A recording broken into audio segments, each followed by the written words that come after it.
E aí, meus filhos, como é que vocês estão? Vocês estão bem? Hoje eu vim de microfone que eu quero esse áudio estralando no ouvido de vocês. Mas, enfim, pra mim, viajar não tem propósito se eu não for conhecer a história daquele lugar.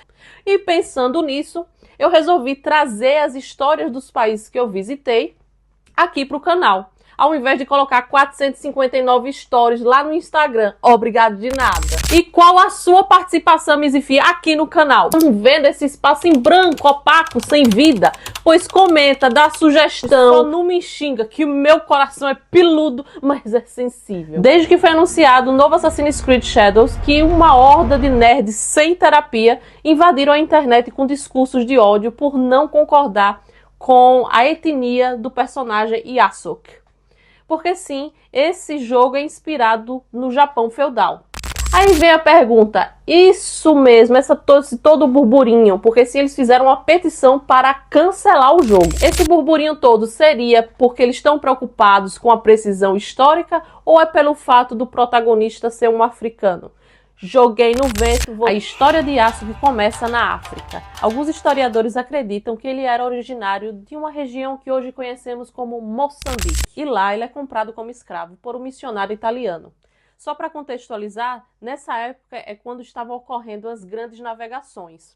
E sim, os nossos amigos tugas foram os primeiros a colocar os pezinhos lá no Japão, seguido pelos holandeses e os espanhóis. Pois bem, esse missionário italiano que comprou Yasuke, Alessandro Vagliano, ele foi designado para supervisionar e coordenar missões jesuítas lá no Japão.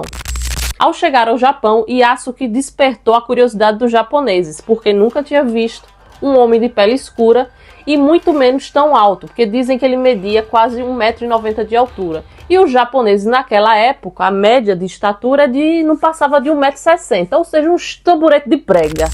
E devido a todo esse alvoroço que foi a sua chegada, ele desperta a atenção de um dos maiores e mais poderosos senhores de guerra, o Daimyo Oda Nobunaga. Daimyo são os senhores de terras feudais. E Oda Nobunaga foi um dos primeiros unificadores do Japão, porque naquela época o Japão vivia em conflitos internos por disputa de poder.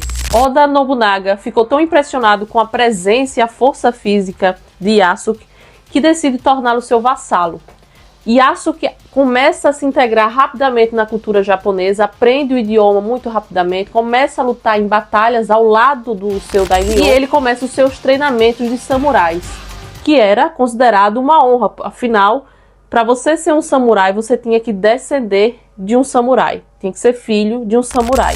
E ele também teve a honra, era um dos poucos que tinha a honra de jantar ao lado do daimyo. Infelizmente, a sorte de Nobunaga teve um fim em 1582, quando ele foi traído por Akechi Mitsushita. Para evitar ser capturado, ele decide cometer o seppuku, que era muito utilizado entre as classes dos samurais, que consiste em cortar a região da barriga, porque eles acreditavam que o coração ficava na barriga, então era uma forma de demonstrar pureza de alma e lealdade, e mandava alguém de confiança cortar a sua cabeça. E quem fez isso dizem que foi Yasuke.